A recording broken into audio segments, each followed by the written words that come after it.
¿Qué tal? ¿Cómo le va? Buenas noches. Un gusto estar con usted.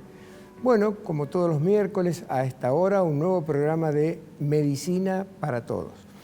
Un programa creado y patrocinado por el Hospital Privado Universitario de Córdoba, exclusivamente para que usted pueda proteger la salud de su familia. Esa es la idea de todos nosotros. Y el tema de hoy creo que a las mujeres les va a interesar muchísimo porque es cáncer de mama. Y con este tema vamos a conversar con 4 doctoras que han venido del hospital privado, que se van a ir turnando en cada bloque, para conocer en profundidad todos los temas que podemos hablar sobre esta idea tan interesante y tan importante. Me acompañan en este primer bloque Pamela Roque y la doctora Cecilia Contos. Perdón, la doctora Pamela Roque y la doctora Cecilia Contos. A ambas, gracias por haber venido al programa, un gusto tenerlas acá. Y yo diría, para comenzar, ¿qué podemos decir del cáncer de mama? ¿Qué es el cáncer de mama? Bien, muchas gracias por la invitación, primero. Y bueno, el cáncer de mama es el tumor maligno de la glándula mamaria, ¿sí? Y ocurre cuando las células de la glándula mamaria comienzan a crecer de manera anormal y en este crecimiento, digamos, se dividen más rápidamente que las células normales de la glándula, se acumulan y forman el tumor. Estas células pueden diseminarse a través de la glándula mamaria, bien por la vía linfática, hacia los ganglios linfáticos, o bien hacia otra parte del cuerpo, que es lo que conocemos como metástasis. Más frecuentemente, el cáncer de mama nace a nivel de los conductos mamarios, que es conocido como el carcinoma ductal invasor. Ah, bueno, pero perdóname, aclarame lo último que dijiste. Sí, porque... los conductos encargados de la lactancia, los conductos de la glándula mamaria, generalmente ahí nace con mayor frecuencia, ¿sí?, el cáncer de mama. Y en menor medida en otras partes de la glándula, que son los lobulillos y otros tipos de tumores. Lobulillos mamarios, ¿sí? ¿Qué son? Es una parte del tejido glandular, ¿sí? Bueno. Otra parte, que es donde es con menor frecuencia, digamos. En realidad, la importancia de esta enfermedad radica en que es el tumor con mayor incidencia, ¿sí? El tumor con mayor incidencia en el mundo, y es en la mujer la principal causa de muerte por cáncer en los países desarrollados y en la mayoría de los países en vías de desarrollo. En nuestro país, por ejemplo, se detectan más de 21.000 casos por año y las muertes llegan a los 6.000 casos anuales, ¿sí? Por todo esto es que la Organización Mundial de la Salud ha establecido el mes de octubre como el mes de concientización respecto al cáncer de mama. Y todos los 19 de octubre se conmemora el Día Mundial de la Lucha contra el Cáncer de Mama, tratando de concientizar y sensibilizar a la sociedad sobre 2 acciones que son fundamentales en esta lucha, que son el diagnóstico precoz, es decir, llegar tempranamente al diagnóstico de la enfermedad y lograr un tratamiento con ello oportuno, porque sabemos que de esta manera mejoramos, mejor dicho, la sobrevida de la paciente, ¿sí? Y mejoramos la posibilidad de curación de la paciente si llegamos en forma temprana, si llegamos a tiempo. No sé si puedo preguntar sobre las características del cáncer de mama, o vos ya lo dijiste, Cecilia. No, ahí explica un poco. Cecilia nombró que las características de esta enfermedad, como hablando a nivel epidemiológico, son la alta incidencia y en nuestro medio, lamentablemente, la alta mortalidad. ¿Por qué sucede eso? Porque es un cáncer que su incidencia está en aumento en todo el mundo, pero su alta mortalidad se da por la escasez de recursos, la falta de acceso a los recursos. Y eso es lo que uno intenta mejorar desde el equipo de salud al cual pertenecemos. En sí, las características propias, los signos y síntomas de esta enfermedad, quizás la señal más común de aparición del cáncer de mama es la presencia de un nódulo, un bulto, una tumoración en el tejido mamario, que generalmente es una pelotita en el tejido mamario que es dura, es de forma irregular y es indolora, o sea, al paciente no le causa ningún tipo de dolor. Pero hay otros cambios mamarios que pueden estar relacionados a lo que nosotros le decimos signos de cáncer de mama. Por ejemplo, entre ellos encontramos la inflamación de la piel, el enrojecimiento de la piel, que forma como pequeños hoyuelos o pequeños, digamos, huequitos en la piel que corresponden a los folículos pilosos, y eso se lo conoce como piel de naranja. eso forma parte de una entidad dentro del cáncer de mama que es el cáncer inflamatorio. La retracción o el hundimiento de la piel, la ulceración de la piel o del pezón son signos también que nos tienen que alertar. La secreción sanguinolenta por pezón, el cambio de la forma, el tamaño, la pérdida de la simetría mamaria son algunos de los factores que tienen que darle a la paciente una alerta como para poder acudir a la consulta. Y también no olvidarse que algunos de estos signos pueden darse en la axila. La aparición de un bulto, una tumoración a nivel axilar, ya nos está marcando que algún ganglio linfático axilar ha sido comprometido por el tumor. Está bien. ¿A quiénes afecta principalmente esto? No sé a quién de las dos va a contestar. Bueno, afecta principalmente a las mujeres entre 40 y 60 años de edad, es la edad de presentación más frecuente. Es una enfermedad del envejecimiento, ¿sí? Es decir, que a medida que aumenta la edad, aumenta el riesgo de padecer esta enfermedad.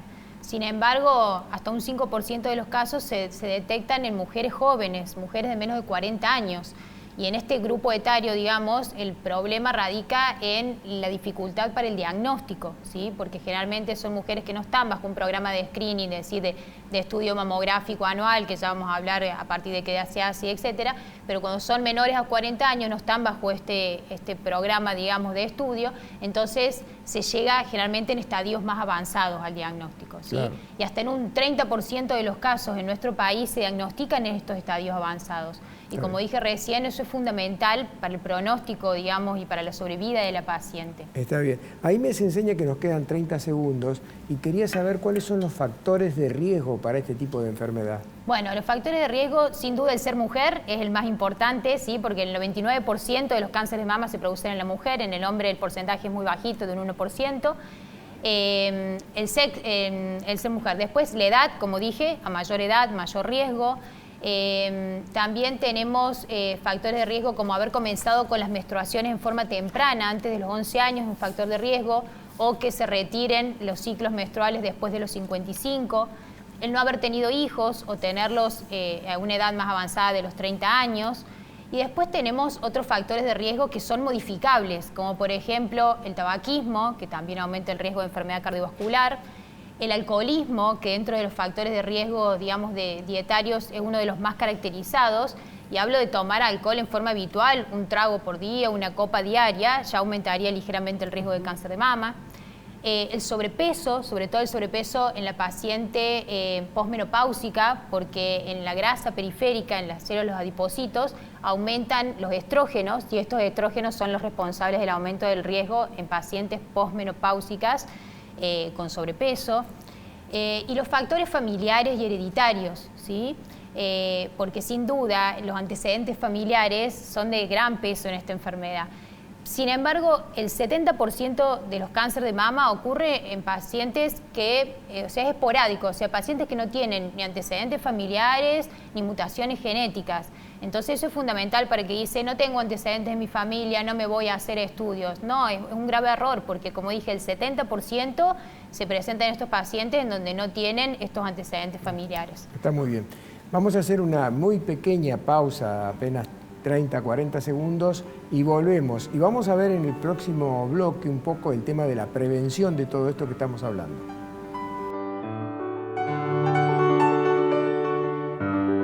Muy bien, continuamos en Medicina para Todos. El tema de hoy, cáncer de mama. Y le damos la bienvenida a la doctora María Tinti, también especializada en este tema. Gracias por venir, María, un gusto tenerte acá. Al contrario, gracias a usted. Muy bien. Tema prevención. ¿Qué podemos decir al respecto? Bueno, podemos decir que existen dos tipos de prevención. La prevención primaria, que son todas aquellas medidas tendientes a disminuir la incidencia o la aparición de la enfermedad, que en lo que respecta al cáncer de mama, como es una enfermedad multifactorial, son algunos de los factores sobre los que podemos actuar, y son principalmente los factores modificables. Entonces, uno, como parte de la prevención primaria, como agente de salud, tiene que promover disminuir la obesidad, evitar el sedentarismo, entre otros factores, digamos. Y dentro de los factores que uno debe promover para que sean factores que disminuyan el riesgo de cáncer de mama, están la dieta sana, saludable, baja en grasas, en azúcares, en harinas refinadas, la actividad física y la lactancia materna, que es un factor muy importante, que disminuye de forma importante el riesgo de cáncer de mama. Entonces, eso es lo que concierne principalmente a la prevención primaria. En cambio, la prevención secundaria apunta principalmente a un diagnóstico precoz y a un tratamiento oportuno. Y en eso, lo que nosotros tenemos como médicos es la estrategia de vigilancia, o sea, tratar de detectar lo antes posible en las fases iniciales de esta enfermedad para poder actuar y que sea curable. Y en ese aspecto, quizás les va a hablar ahora en más detalle la doctora Tinti, con respecto a la mamografía, que es nuestra herramienta más útil en ese sector de la prevención secundaria. Está bien, doctora Tinti, entonces el tema es autoexamen mamario, ¿no? No, el autoexamen es otra herramienta que nos pueden hablar mejor las especialistas en ginecología. Muy bien.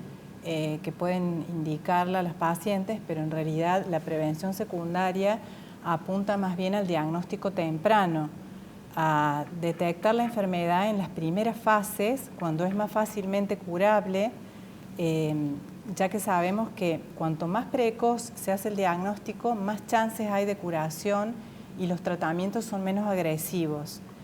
Entonces, por eso es que la prevención secundaria apunta a hacer pruebas diagnósticas periódicas en la población sana, en mujeres asintomáticas, de tal manera de detectar la enfermedad en las primeras fases, cuando recién se inicia y es más fácil la curación o el tratamiento es menos agresivo. Está bien. Toco de vuelta el tema de autoexamen mamario porque me parece que es importante, ¿no? Sí, es importante que la paciente aprenda a conocer sus mamas y aprenda a detectar o digamos, que le llame la atención cualquier alteración que pueda aparecer. Sin embargo, como dijimos, es una herramienta más, no es quizás la herramienta que elegimos para el diagnóstico precoz, pero es bueno para que fomentemos el autoconocimiento de su cuerpo a cada paciente y la conciencia corporal del cuidado, del autocuidado, eso es muy importante. Consta básicamente de dos etapas, de la inspección y de la palpación. La inspección debe realizarse, digamos, estando sentada o parada frente a un espejo, con las manos en la cadera y luego con las manos elevadas por encima del nivel de la cabeza. ¿Qué tiene que hacer la paciente? Buscar la presencia de retracciones, de cambios en la coloración, hundimientos en la piel, cambios en el contorno de la mama, que puedan, digamos, alertarla para llevarla a la consulta. Y la palpación se realiza con las yemas de los dedos, se realiza también en la posición sentada y acostada, y hay que hacerlo de manera metódica para no olvidarse ningún sector de la mama sin palpar. Entonces, generalmente nosotros le decimos que lo hagan como siguiendo las agujas del reloj. Desde el polo superior de la mama, que sería la hora 12, recorrerlo todo en el sentido horario para tener un avistaje de toda su mama, siempre desde la periferia hacia el centro. Entonces, como decíamos, en resumen, es una herramienta más y quizás la indicamos para que la paciente la realice una vez al mes en el periodo postmenstrual o en el periodo posterior a que se inicia su menstruación, que es en el momento del ciclo donde las mamas están con menos inflamación y menos sensibilidad, y la aconsejamos realizar mensualmente entre el periodo que va comprendido entre una visita a su ginecólogo y la visita siguiente, que sería al año. Entonces la paciente entre 11 y 12 veces al año está realizando este autoexamen para conocerse. Pero repito, es una herramienta más, no es quizás la herramienta que nos permite acceder al diagnóstico precoz, que es lo que uno pretende hoy a esta altura de la medicina, en los avances que tenemos. Está bien. ¿Y cuáles son las pruebas diagnósticas que debe realizar? Bueno, la prueba más importante es la mamografía. Muchos trabajos han demostrado que la mamografía ha logrado reducir la mortalidad por cáncer de mama hasta en un 40% y también ha disminuido la incidencia de tumores avanzados en un 25%. Entonces esa es la herramienta primordial, la más útil que tenemos para llegar al diagnóstico antes de que las lesiones sean palpables. En el caso de las mujeres que tienen mamas densas llamamos a esas mamas que tienen mucho tejido glandular y poca grasa, o sea que en la radiografía, en la mamografía se ven blancas, como igual se ven los tumores, los nódulos también se ven blancos. En ese tipo de mamas, las pacientes se pueden beneficiar haciendo además una ecografía, siempre que la ecografía la haga un médico que esté especializado en ecografía de mama, que sepa interpretar una mamografía, o sea, un médico entrenado específicamente en el diagnóstico mamario. Está bien. Última pregunta para este bloque. ¿A qué edad se debe comenzar con estos estudios? Bueno, hay un consenso nacional, que es una reunión que hicieron sociedades científicas de distintas especialidades, radiólogos, oncólogos, ginecólogos. Este consenso nacional aconseja realizar una mamografía anual a partir de los 40 años. Esto es un poco controvertido en algunos otros países o algunas otras sociedades científicas recomiendan empezar un poco más tarde, algunos indican a los 50, otros indican a hacer controles cada 2 años. Todo esto varía de acuerdo a cuestiones más bien presupuestarias del presupuesto en salud, pero realmente lo ideal, si es posible, es hacerlo desde los 40 años y una vez por año. Esto se refiere a las mujeres que tienen riesgo promedio. Las mujeres que tienen riesgo aumentado por las cuestiones que ya han detallado antes, entran en lo que se llama el screening personalizado. Ya su médico le puede indicar controles mucho más tempranos, pueden empezar a los 25, a los 30 años, de acuerdo a los factores de riesgo que tenga cada mujer. De acuerdo. Vamos a hacer un segundo corte, perdón. Y en el tercer bloque vamos a hablar un poco, vamos a extender un poco este tema de la mamografía y todo eso.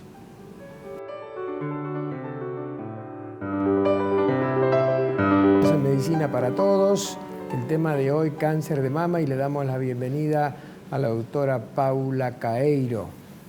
Gracias por venir al programa, un gusto tenerla acá, doctora. Bueno, ya lo tocamos, pero ampliamos. Mamografía, ¿en qué consiste? La mamografía es un método un método más de diagnóstico que utiliza radiación. Usa un tubo de rayos X como si fuera un tubo para hacer una radiografía convencional de cualquier parte del cuerpo. Utiliza un detector. ¿Y cómo es que se hace la mamografía? Se hacen proyecciones de frente y de perfil. En este último caso de perfil estricto no, porque la mama tiene relación estricta, como hablaron las doctoras, con todo lo que sea axila y la parte del músculo, que es el músculo pectoral. Entonces se hace una proyección oblicuo medio lateral, pero sería un perfil para... Está bien. Yo pienso que todas las mujeres, Paula, que te están viendo, deben estar haciéndose la misma pregunta. ¿Esa irradiación es peligrosa? No, la irradiación es muy bajita, realmente es inocua para la salud y está muy demostrado que el beneficio de hacerse la mamografía es muy superior al presunto riesgo que puede implicar la irradiación, que no es mucho más que la irradiación que uno recibe en el ambiente durante unos meses.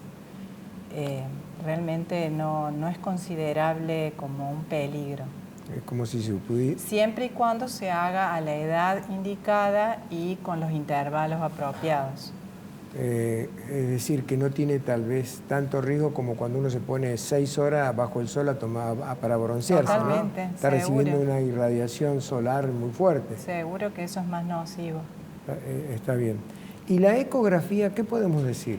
La ecografía es otro método de diagnóstico que en realidad es complementario de la mamografía, con algunas excepciones, como hablaron las doctoras previamente, acerca de la densidad mamaria, cuando había mucho tejido glandular, la mamografía disminuía su sensibilidad para hacer el diagnóstico, entonces ahí tenemos la ecografía para complementarlo y ver si, por ejemplo, se palpa un nódulo, la mujer se palpa un nódulo, se ve por ecografía de qué estructura es el nódulo, si el nódulo es un quiste o el nódulo es un nódulo sólido, de qué características es.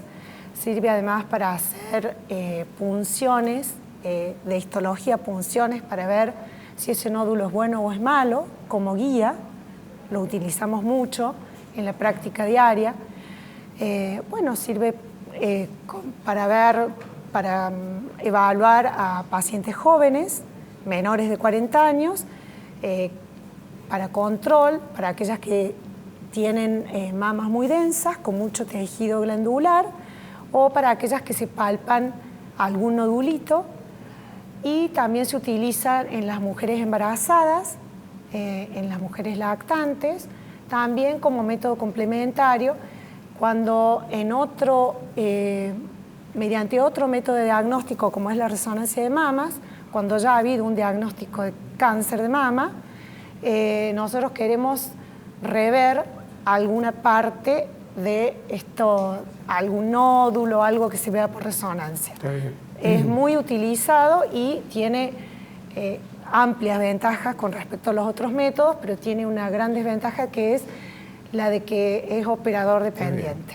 Nos quedan 30 segundos. Antes, en los temas de prevención, me pareció escuchar de que alguien dijo que la lactancia es una manera también de prevenir el cáncer de mama, es decir, que o disminuía las posibilidades de contraer cáncer de mama. La pregunta es esta: ¿las mujeres que no tienen chicos tienen mayor riesgo? En realidad son factores protectores contra el cáncer de mama, tanto la paridad o la maternidad como la lactancia. Se consideran factores que protegen por el estatus hormonal que provocan estos estados de embarazo y de lactancia. Siempre se sabe que eso disminuye el riesgo en cierta forma. Está bien. Muy bien, llegamos al final del programa. A ambos les agradezco mucho que hayan venido. Seguramente nos volveremos a encontrar en otro programa. Al contrario, muchas gracias. Gracias a ustedes. Muy bien, llegamos al final de nuestro programa. Si a usted le interesó y le gustó, nos podemos volver a encontrar la semana que viene exactamente a esta misma hora. Hasta ese momento.